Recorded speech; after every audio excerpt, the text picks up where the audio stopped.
Kita telah mengetahui bahwa Islam adalah syariat yang sempurna. Tidak ada sisi dan lini kehidupan kecuali syariat yang mulia ini hadir untuk mengatur dan mengarahkan kepada hal yang baik. Termasuk dalam masalah bab candaan, bukan hanya sekedar aturan, bahkan ada tauladan. Ntar dulu.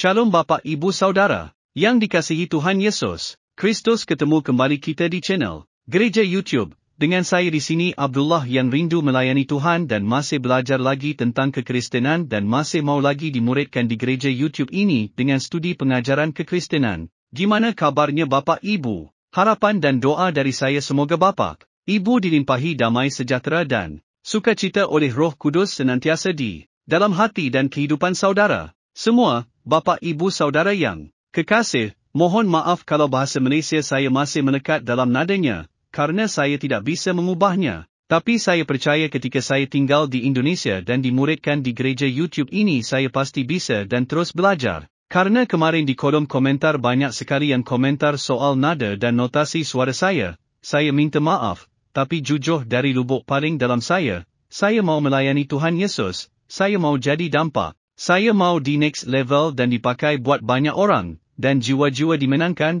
Baik saudara gereja YouTube, saya ingin mengajak kita semuanya untuk melihat beberapa cuplikan video Pendeta Saifuddin Ibrahim menampar muka para kiai dan para ustaz yang selalu menjelekan kekristenan, yang selalu menjelekan firman Tuhan, yang selalu membodohi jamaatnya untuk membenci Roh Kudus, membenci orang Kristen. Pendeta Saifuddin Ibrahim ini selalu membongkar ustaz kadrun, apalagi ustaz kadrun, yang ngaku-ngaku mantan Kristen, mengetahui ajaran Kristen, padahal dianya aja enggak tahu persis ajaran Islam. Sebelum dia masuk Islam hanya mengagumi hal-hal tanpa mengerti sejarah, tanpa mengerti kebenaran dari yang diceritakannya itu. Contohnya si Yahya Waloni sama Ustaz Abdul Somad, hanya bisa berdakwah menggolol-olol Alkitab.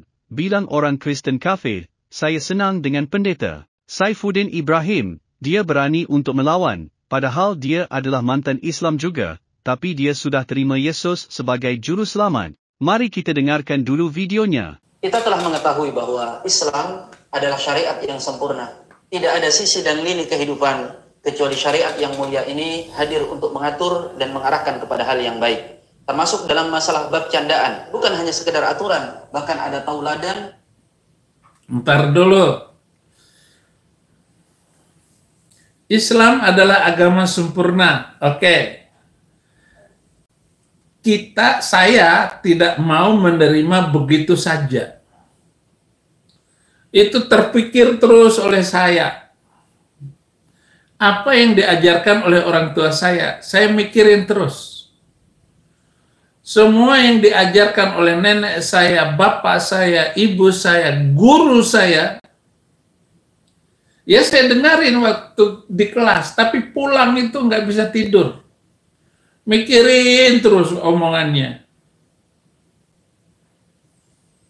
Taraktu fikum amraini lan tadillu abada. Aku meninggalkan dua perkara. Dan pegang teguh itu dua perkara apa? Al-Quran dan Sunnah Nabi. Saya pikir ulang lagi.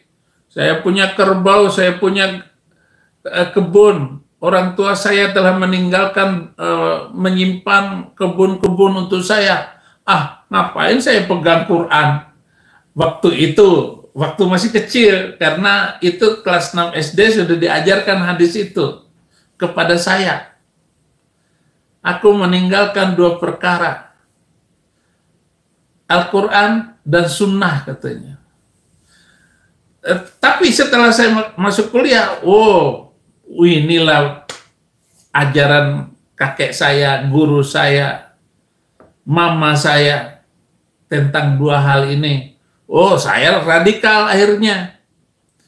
Tetapi setelah saya radikal, saya menyesal betapa bodohnya saya waktu itu. Waktu saya kuliah, habis waktu hanya untuk belajar Islam, belajar bahasa Arab, belajar fikih, sunnah, bla bla bla. Tetapi begitu saya masuk Kristen, sempurna apa? Di mana kesempurnaannya?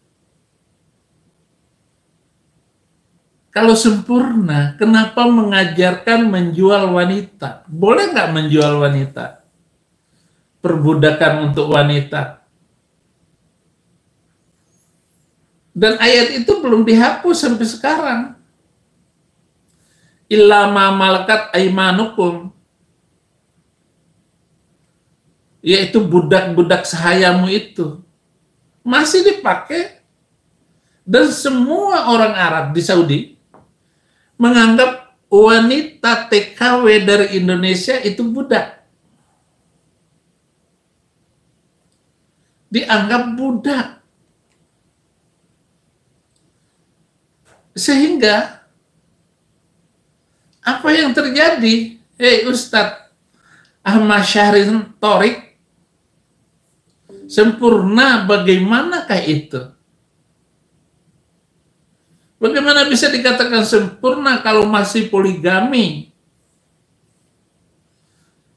Dan sudah melanggar undang-undang dimanapun.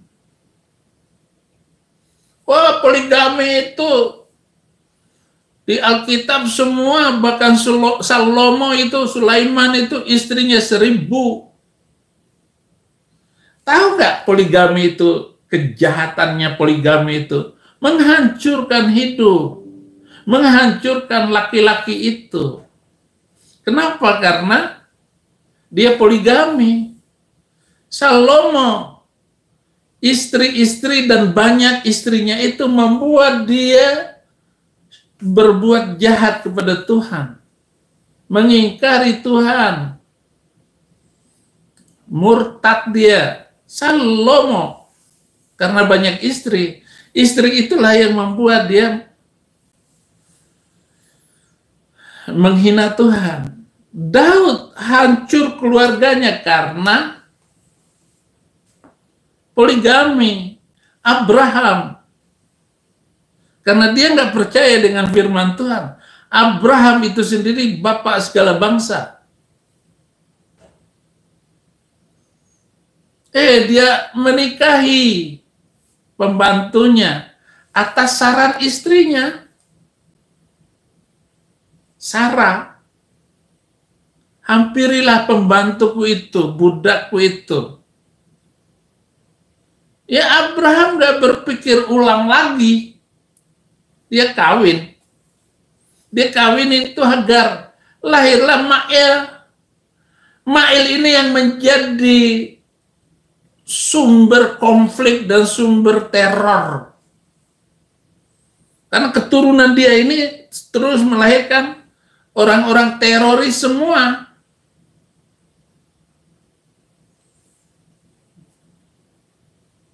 Lahirlah bangsa Arab sekarang ini. Jadi bukannya poligami itu kesempurnaan di dalam kekeluargaan. Lihat kebenarannya. Termasuk Muhammad, Nabi itu. Begitu dia berpoligami, hancur, berantakan semuanya. Dan dia menikah dengan banyak wanita setelah itu.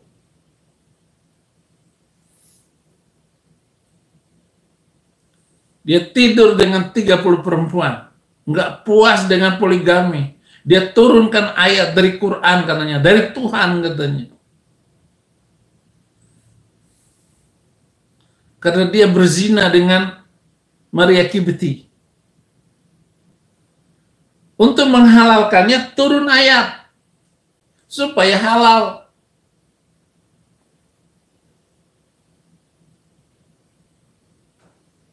Surat ke-66 ayat 1. Ya ayuhan nabi lama tuharrimu ma ahallallahu lak tabghi mardata azwajak wallahu ghafurur rahim. Itu ayat yang menghalalkan tidur dengan pembantu. Karena dia kedapatan. Kepergok sama istrinya sendiri. Dan dia malu. Malu pada siapa? Sama anak buahnya. Sama Umar. Sama Abu Bakar. Kalau Umar emang preman dia.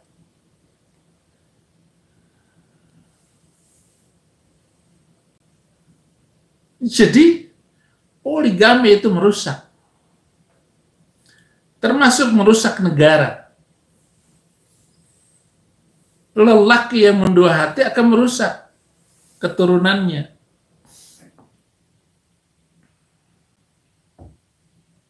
Soekarno hancur. Keluarganya hancur. Karena hatinya mendua.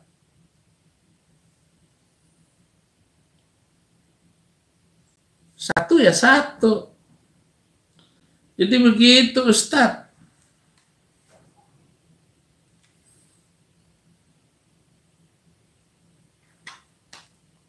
Dan contoh dari Nabi kita Muhammad SAW, bagaimana seharusnya bercanda yang baik dan benar. Disebutkan dalam hadis misalnya, kana rajulan min rijalikum illa annahu kana dhahaka basama. Rasulullah itu hanyalah manusia biasa Kita lanjut. seperti kalian.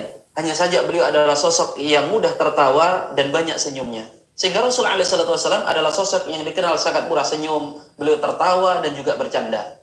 Nah, berikut ini 8 rambu-rambu dalam syariat Islam tentang bagaimana seharusnya kita bercanda agar tidak jatuh ke dalam canda yang dilarang atau humor. Jadi Nabi Plukusuntur itu suka tersenyum dan bercanda katanya. Yang tersenyum kayak begitu tuh ya Presiden Soeharto. Senyum begitu. Tapi di balik senyumnya bisa mengerikan juga itu. Pak Harto itu. Tiba-tiba orang hilang. Persis. Dengan cerita sejarah yang saya baca. Oh ya tabassam. Tersenyum. Nggak ada yang semanis. Bahkan Nabi kamu lebih ganteng Soeharto. Dan tersenyumnya Soeharto lebih manis daripada Nabi kamu. Jangan ngomongin karena tersenyum itu, baca sejarah dengan baik. Baca sejarah dengan baik. Di mana senyumannya yang mengerikan itu?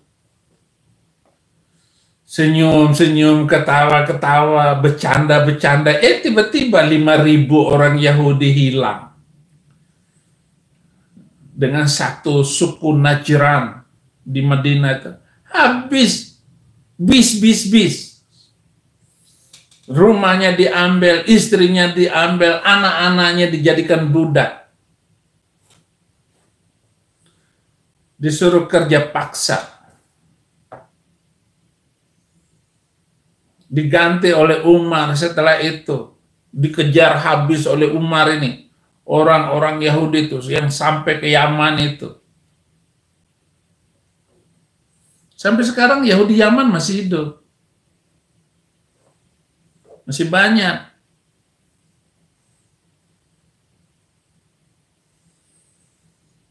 Sampai ke Palestina saya dikejarnya itu Yahudi.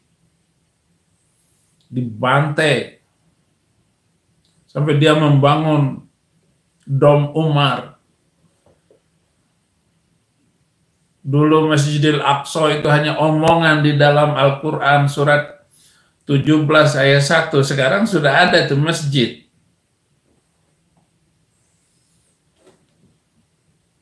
Dibangun tahun 70 setelah hijrah. apa yang bisa kita anggap sebagai kesempurnaan itu, Ustaz? Bukan masalah canda dari segi hukum. Mana ada hukum itu sempurna di dalam keyakinan itu. Sementara negara-negara yang memberlakukan hukum itu, pemerintahnya nggak bisa dikatakan baik, malah merusak masyarakat itu. Coba aja, kalau hukum itu berlaku di Indonesia, hancur Indonesia, akan hancur. Sehancur-hancurnya.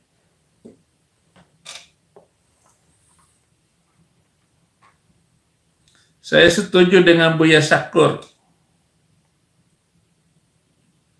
Buya Syakur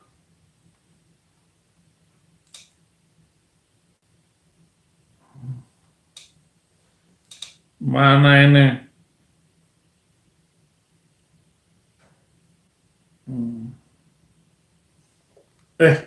Saya nonton ini, Buya Syakur agamanya belum sempurna, kata dia. Nah, jadi dengan demikian ide besarnya Nabi Muhammad itu untuk membangun persatuan. La ilaha illallah sebagai simbol bahwa kita adalah dalam kesetaraan. Tetapi kemudian dalam perjalanan peradaban umat Islam ini bergeser menjadi ucapan la ilaha illallah menjadi kunci untuk masuk surga. Memang Nabi menjamin barang siapa yang mendukung persatuan dijamin masuk surga, mendukung persatuan. Sekarang menjadi barang siapa yang akhir ucapannya sebelum meninggal mengucapkan bahwa Nabi Muhammad telah melaksanakan tugasnya sebagai Rasul dengan sempurna. Tetapi pemahamannya bergeser lagi, yaitu beranggapan bahwa Islam adalah agama yang sudah sempurna. Mana mungkin di dunia ada kesempurnaan? Nah, mana mungkin di dunia ini ada kesempurnaan? Lalu dianggaplah agama Islam itu sempurna. Jadi memang pernyataan kesimpulan ayat itu ini sangat menyesakkan dan tidak bisa dibuktikan dan tidak terbukti. Misalnya di surat ketiga ayat ke-19, Islam itu agama yang diterima di sisi Allah, yang lainnya tidak diterima. Berarti Yahudi, Kristen gak diterima. Tetapi di ayat yang lain, siapa saja yang beramal soleh dan beriman, percaya kepada Allah, baik itu dari orang Sabi'in, orang Yahudi, orang Kristen, semua masuk surga. Kan aneh lagi jadinya. Hanya Islam yang masuk surga. Kemudian di ayat 85 surat ketiga, barang siapa yang mencari agama selain Islam, maka dia ditolak di akhirat nanti. Ditolak keyakinannya, ditolak imannya. Nah, nanti di akhirat termasuk orang yang rugi. Jadi yang beruntung hanya yang beragama Islam. Cek fakta, saudara. Lalu kalau untuk hanya mengatakan itu sempurna, dengan kata-kata Ustadz tadi, saya nggak percaya.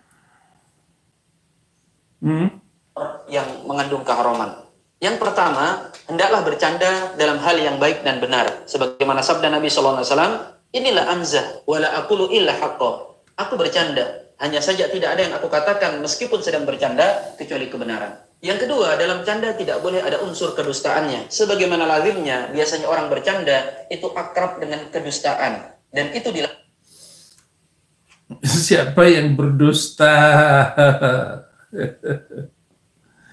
Aduh, canda Nabi kamu itu penuh dengan kedustaan.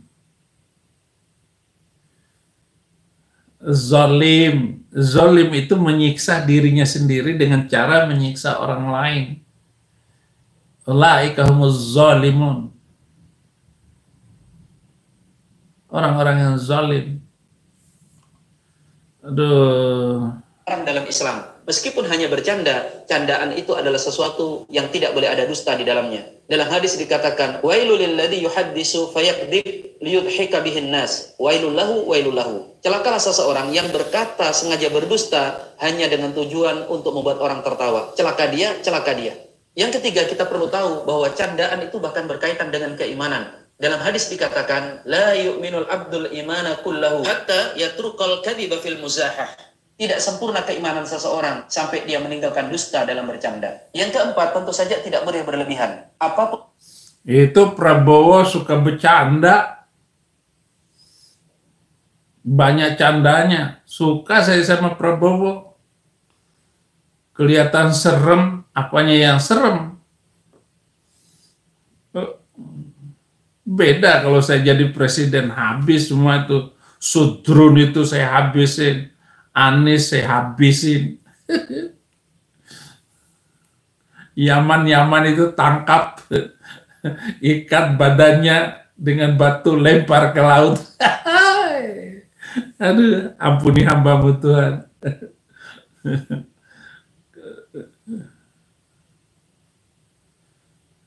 Yesus nggak boleh begitu. Kita mau serupa dengan Kristus, penginjil. Maka mereka mau menangkap Buya Syakur, saudara-saudara. Mereka mau menangkap Buya Syakur. Mereka melaporkan Buya Syakur ke pemerintah, ke polisi. Tapi saya baca dulu 1 Korintus 9 ayat 26 sampai 27, sebab itu aku tidak berlari tanpa tujuan dan aku bukan petinju yang sembarangan saja memukul, tetapi aku melatih tubuhku menguasainya seluruhnya, supaya sesudah memberitakan Injil kepada orang lain, jangan aku sendiri yang ditolak. Jadi di dalam pelayanan kita ini harus seperti petinju. Makanya saudara-saudara, saya tidak pernah ragu untuk memberitakan Injil itu seperti Paulus itu adalah seorang petinju yang tidak sembarangan untuk melakukan konfrontasi kepada orang-orang yang menolak pelayanannya. Mereka melaporkan Buya Syakur karena menghina Islam, menghina Rasulullah, menghina Allah, dan mengatakan Islam itu belum sempurna. Satu poin yang mereka tulis, Nabi Muhammad tidak pernah merasa benar. Muhammad sendiri pasti masuk neraka. Itu yang dikatakan oleh Buya Syakur. Tetapi orang yang dilaporkan oleh mereka itu sudah meninggal, Buya Syakur itu. Di dalam ayat Al-Quran, dan tidak ada seorang pun di antara kamu itu Muhammad, yang tidak masuk neraka. Hal itu bagi Tuhanmu adalah suatu ketentuan yang sudah ditetapkan. Kemudian kami akan menyelamatkan orang-orang yang bertakwa dan membiarkan orang-orang yang zalim di dalam neraka dalam keadaan berlutut. Satu, Muhammad tidak pernah mengatakan dia paling benar dan tidak mengaku dirinya paling benar, karena banyak hal dalam sejarah itu dia tidak benar. Poin yang kedua yang dilaporkan oleh Muslim ini, agar Buya Syakur itu ditangkap, bahwa kalimat tauhid adalah kalimat persatuan, bukan la ilaha illallah. Tiada Tuhan selain Allah sebagai kalimat tauhid. Nah, di dalam Quran katakan, wahai Muhammad, hai ahli kitab, marilah menuju kepada satu kalimat, pegangan yang sama antara kami dan kamu, bahwa kita tidak menyembah selain Allah dan tidak akan mempersekutukannya dengan sesuatu pun, dan bahwa kita tidak menjadikan satu sama lain Tuhan-Tuhan selain Allah. Jika mereka berpaling, maka katakanlah kepada mereka, saksikanlah bahwa kami adalah orang-orang Muslim. Ya saya sekarang silakan lu ngomong. Jangan mengajak lagi saya untuk masuk lagi agama itu, percuma. Saya sudah mempelajarinya dari satu tempat ke tempat yang lain, dari satu ajaran ke ajaran yang lain, metode pokok-pokok, dasar-dasar kekristenan. Saya sudah mempelajarinya dengan baik. Sedangkan kalau kamu menawarkan ulang bahwa Islam itu sempurna, tertawa ngakak saya. Ya kalau hanya bacaan sembarangan kayak begitu, nggak bisa. Yang ketiga yang dilaporkan, agar Buya Syakur masuk penjara, kalimat la ilaha illallah adalah kunci masuk surga. Tidak masuk akal. Iya, kata Buya Syakur, nggak masuk akal kecuali manusia yang masih percaya dengan ajaran agama gurun. Memang ada kalimat, barang siapa yang mengakhiri hidupnya dengan sebelum mati itu dia mengucapkan la ilaha illallah, dakhala jannah, masuk surga. Oke, sekarang buktinya apa? Pertanyaan saya kepada saudara-saudara, apakah Nabi Muhammad mengucapkan la ilaha illallah meninggal? Ayo penonton cari sendiri. Apa yang dikatakan oleh Muhammad terakhir kali sebelum meninggal? Sedangkan ajaran dia la ilaha illallah. Dia mengajarkan barang siapa yang akhir kalimat la ilaha illallah masuk surga. Saya tanya, apa yang diucapkan oleh Muhammad sebelum meninggal? Ayo. Siapa yang tahu?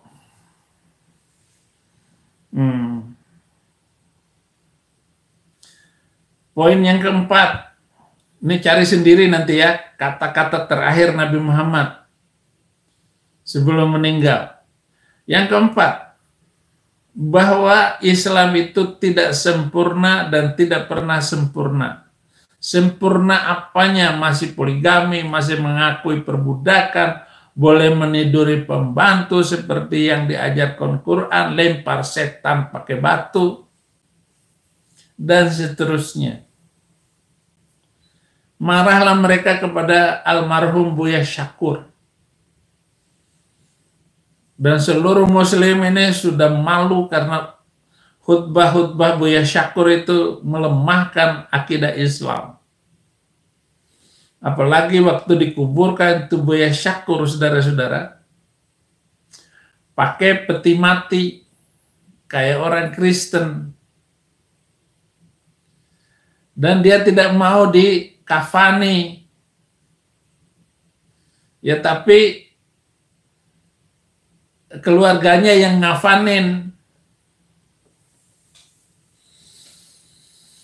Poin yang kelima, setelah matinya Muhammad Sugiono, terjadi konflik berdarah antara Abu Bakar dan Ali.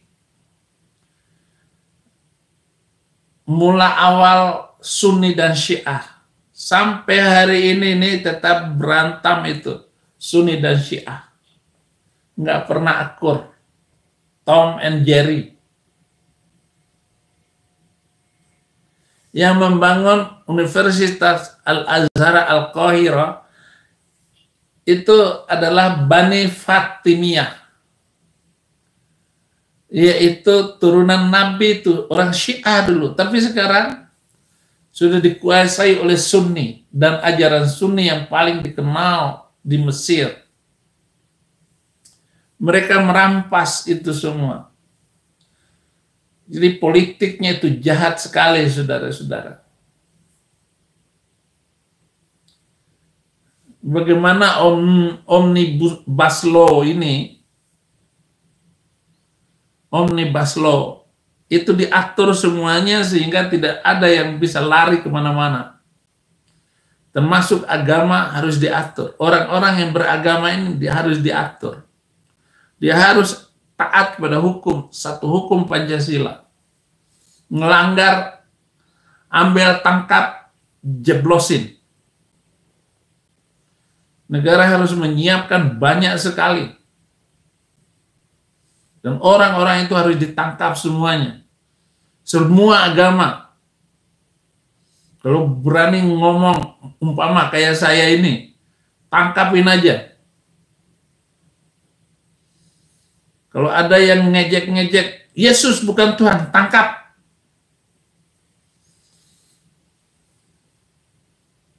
Tangkap dia. Undang-undang yang harus ditaati bersama.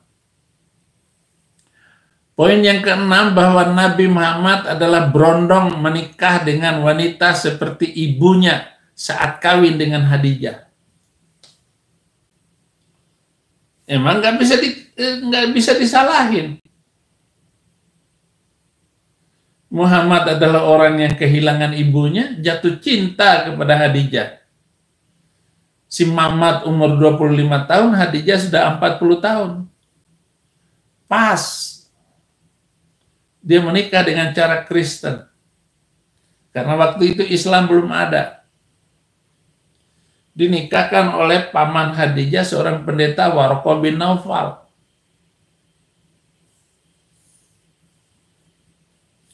Yang ketujuh, Khadijah beragama Nasrani dan berkonsultasi dengan pendeta Waraqah bin Naufal. Waraqah bin Naufal inilah yang mengkatekisasi pernikahan mereka. Sehingga sejak menikah dengan Khadijah, istrinya cuma satu. Kenapa? Karena nikah dalam Kristen nggak boleh nambah. Tapi apa yang terjadi? Dia kehilangan kasih ibu dari Khadijah. Dia kawin dengan banyak wanita karena dia nggak merasakan kehangatan seorang ibu. Dia cari lagi, sampai dia tidurin 30 wanita. Dan dia tidak menemukan apa-apa. Dan ada beberapa istrinya itu yang diceraikan sama dia. Jadi pengaruh Khadijah ini luar biasa. Karena dia yatim piatu. Orang yang mendambakan cinta kasih seorang ibu. Dia menyelimutinnya, yang menyiapkan makannya. Jadi seluruh hidup Khadijah itu hanya untuk mengabdi kepada suaminya. Seperti halnya wanita Kristen. Dan banyak sekali ayat-ayat dan hadis-hadis yang memuji Khadijah ini.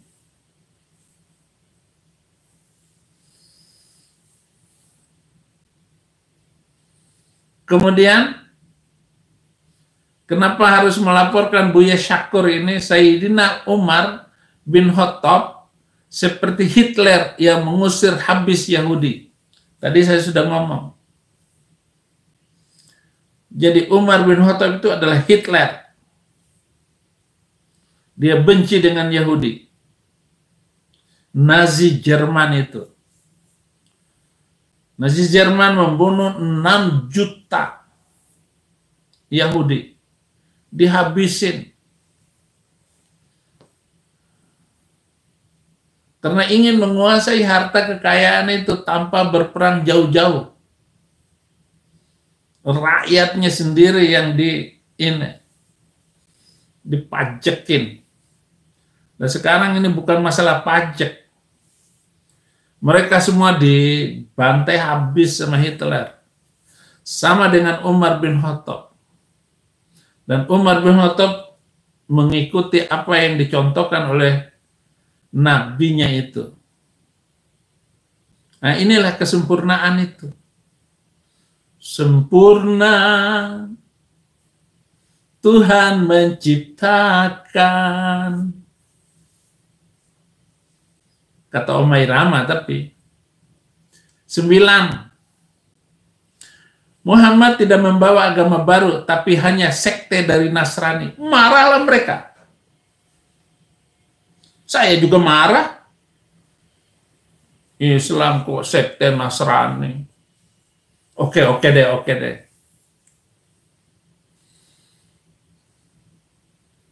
Itu kan pendapat, itu kan ini. Lawan dong. Jangan lapor ke polisi yang begitu-begitu. Nah, polisi ya senang aja nangkepin orang karena ada laporan. Namanya juga permainan polisi.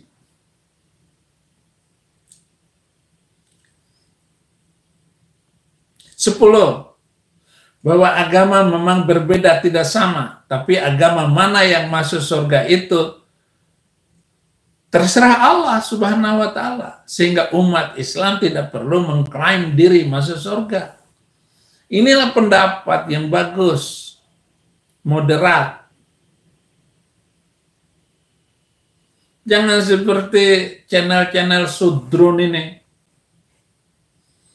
Harry Pras, Dodi Safriyadi, ngawur semua.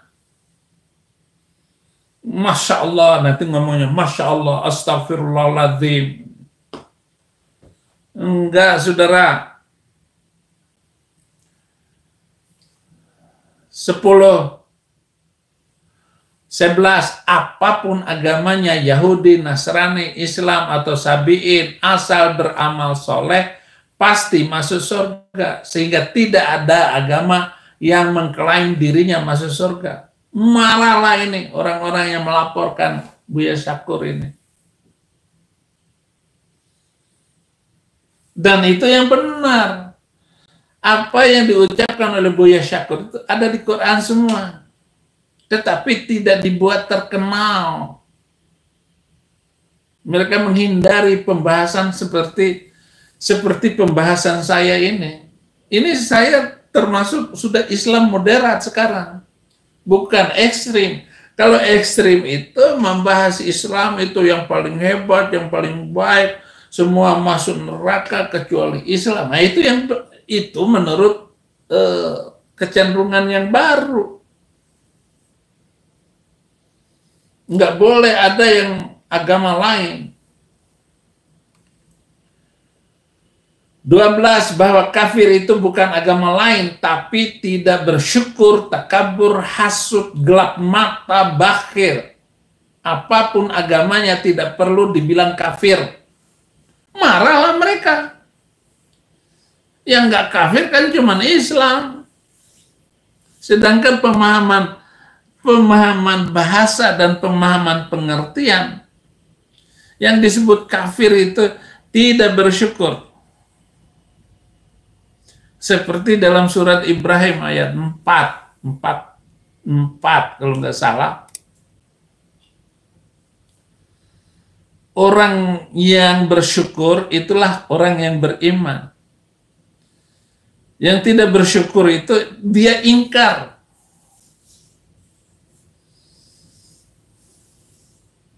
Tetapi siapa saja yang bersyukur itu orang yang beriman.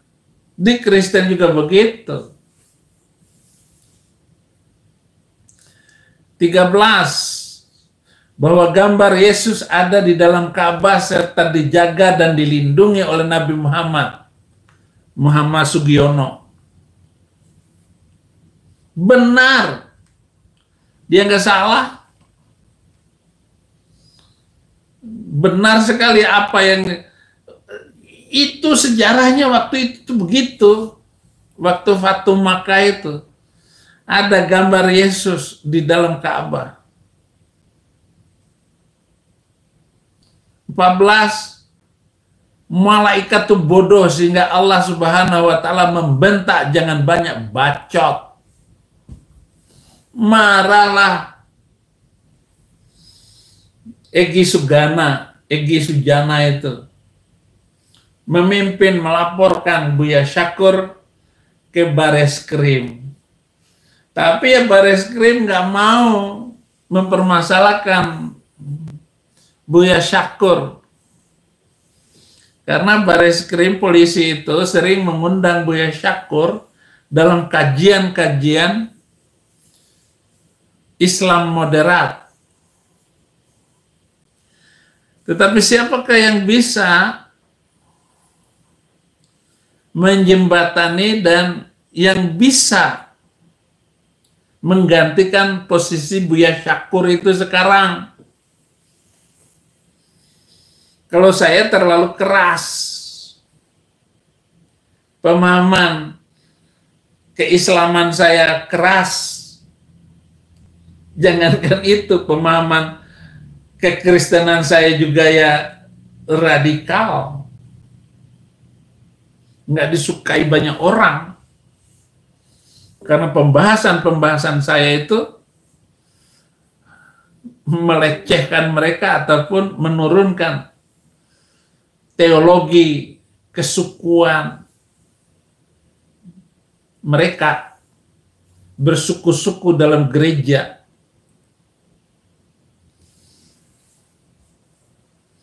Lalu apa yang kita harapkan kalau sudah sampai ke tahap ini? Ya. Halo Ustadz Ahmad Syahrin Torik. Jangan bikin video yang masih membuat saya harus memukul kamu berulang-ulang, Ustadz.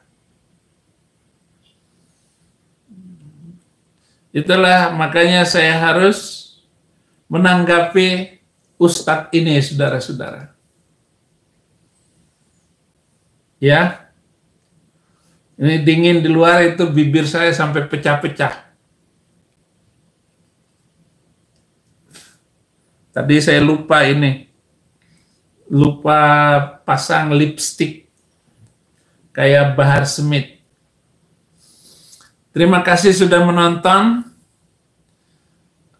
Ya, terima kasih semuanya. Skim tadi video yang bisa saya sampaikan. Bagikan video ini kepada saudara dan rekan-rekan kita di grup WhatsApp dan di media sosial kita, agar banyak jiwa lagi hadir untuk dekat kepada Tuhan, agar mereka diselamatkan. Yesus yang maha besar dan maha dahsyat. Skim pujian yang sudah kita naikkan bersama dengan gereja YouTube. Jika anda percaya, ayo coba ketiklah, katakan Yesus maha besar, Yesus maha besar, bagi setiap saudara sahabat gereja YouTube di manapun anda menyaksikan program ini, baik secara live maupun siaran ulangnya. Kiranya pengharapan kita kepada Yesus tak akan pernah goyah, sekali Yesus tetap Yesus sampai selama-lamanya. Jika saudara diberkati dengan video ini, jangan lupa untuk anda share kepada teman-teman saudara dan juga pencet like-nya, jempolnya, serta komen yang baik, dan jangan lupa subscribe YouTube channel Gereja YouTube. Demikian video ini. Saya Abdullah yang percaya Tuhan Yesus adalah juru selamat manusia. Terima kasih, Tuhan Yesus memberkati. 10.000 per pekan, puji Tuhan kita dapat menjadi dampak, menjadi bagian pembagian Alkitab gratis. Saudara gereja YouTube mau enggak ambil bagian dalam program membagikan 1 juta Alkitab gratis di Indonesia? Saya percaya pasti mau. Dari gereja YouTube buat gerakan membagikan 1 juta Alkitab ke seluruh pelosok Indonesia. Pasti saudara mau satu Indonesia faham Alkitab. Kita punya sebuah program membagikan 1 juta Alkitab gratis di Indonesia. Ya, jadikan Indonesia dengan membagikan Alkitab, membagikan kabar baik, dan pastinya kita mau membagikan Alkitab dengan bentuk fisik. Nah, ini Kalau kita bersama-sama dukung ini bisa bergandengan tangan, kita gunakan channel Gereja YouTube untuk terus bergerak maju dan berdampak mewujudkannya bersama. Misinya apa? Kita ingin mencetak 1 juta orang yang hafal dan haus akan firman Tuhan yaitu melalui Alkitab gratis. Nah, kalau ini bisa terjadi 1 juta penduduk Kristen Indonesia bisa membaca Alkitab, maka kalikan 10. Maka 10 juta orang akan membaca Alkitab, membaca firman Tuhan. Dengan itu, ini tidak akan terwujud kalau tidak dengan cara bergandengan tangan. Saudara-saudara gereja YouTube, kita gunakan channel gereja YouTube untuk terus berdampak dan melayani lebih lagi. Dukung program ini, agar kita bisa membagikan 1 juta Alkitab gratis di Indonesia dengan cukup sisihkan Rp10,000 per pekan. Puji Tuhan kita dapat berbagi, berdampak memuliakan nama Tuhan Yesus. Yak ikutan detailnya ada di kolom deskripsi atau bisa melalui rekening gereja YouTube yang dinaungin atas nama Yayasan Cipta Pelita nomor bank BRI 04210034205666 dengan menulis P8. Artinya program ke-8 gereja YouTube. Mungkin itu pengumuman kali ini. Saya Abdullah dan semua tim pelayanan di gereja YouTube dan Yayasan Cipta Pelita mengucapkan banyak terima kasih. Tuhan Yesus memberkati.